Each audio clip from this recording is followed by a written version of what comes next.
BJP की तरफ से प्रेस कॉन्फ्रेंस, सुधांशु त्रिवेदी क्या कुछ कह रहे सुनिए। शब्दों का प्रयोग किया, वो दूसरी पार्टी से लाकर आज कांग्रेस पार्टी के सांसद बन चुके हैं। और मैं ये भी बात दुख के साथ और गंभीरता के साथ कहना चाहूंगा, किसी नेता के लिए मौत के शब्द का प्रयोग सबसे पहले 2007 में सोनिया गांधी जी ने मौत के सौदागर शब्द के रूप में किया था। हमने कभी, जब आपातकाल में संविधान की हत्या हो गई थी, तब भी कभी श्रीमती इंदिरा गांधी जी की मौत की कामना या मौत जैसे शब्द का प्रयोग नहीं किया था। और मैं यह भी बताना चाहता हूं कि यह राजनीति राष्ट्रीय सुरक्षा के खिलवाड़ के साथ बहुत लंबे समय से होती आ रही है। मैं आप सबका ध्यान यह भी आकृष्ट करना चाहूंगा कि जब कांग्रेस सत्ता में थी तो भारत के ही नहीं, दुनिया की इन्वेस्टिगेटिव हिस्ट्री का एक विचित्र उदाहरण है इशरत जहां केस, जहां उस समय तत्कालीन सरकार की दो एजेंसीज, इंटेलिजेंस ब्यूरो और सीबीआई, दोनों ने कहा कि इशरत जहां टेररिस्ट है। जैसे ही पता चला कि उसका निशाना तत्कालीन गुजरात के मुख्यमंत्री और आज के हमारे प्रधानमंत्री श्री नरेंद्र मोदी जी थे, अचानक सीबीआई ने अपना हलफनामा बदल दिया और कहा टेररिस्ट नहीं है, वो तो मासूम है। भारत के इतिहास में कभी without any reason U turn लेने का कोई उदाहरण नहीं मौजूद था। और आप सबको ध्यान होगा कि जब हमारी सरकार आई और इशरत जहां मामले की फाइल तलब की गई तो पता चला फाइल गायब। और संबंधित अधिकारियों के बयान है कि उन लोगों ने फाइल के ऊपर ऐसा कुछ नहीं लिखा था, केवल तत्कालीन गृह मंत्री ने, चिदंबरम साहब ने अपने आप वो नोट चेंज किया था।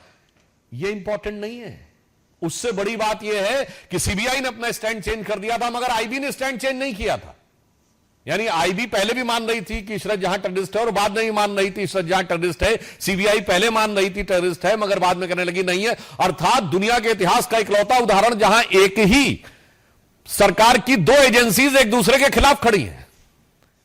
एक एजेंसी कह रही है कि टेररिस्ट है अमुक व्यक्ति, एक करे नहीं। क्यों?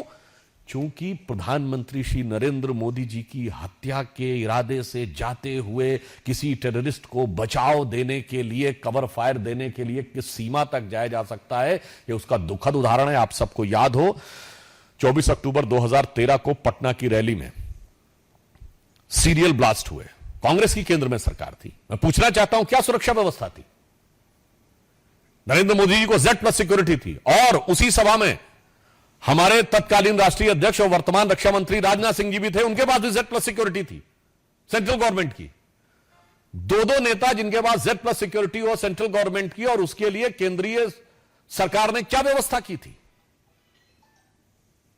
इसलिए सुरक्षा और नेताओं की जान की कीमत पर राजनीति होनी चाहिए। इसके उलट हम बताते हैं, राहुल गांधी जी की यात्रा निकली, उनके बाद भी Z+ सिक्योरिटी है।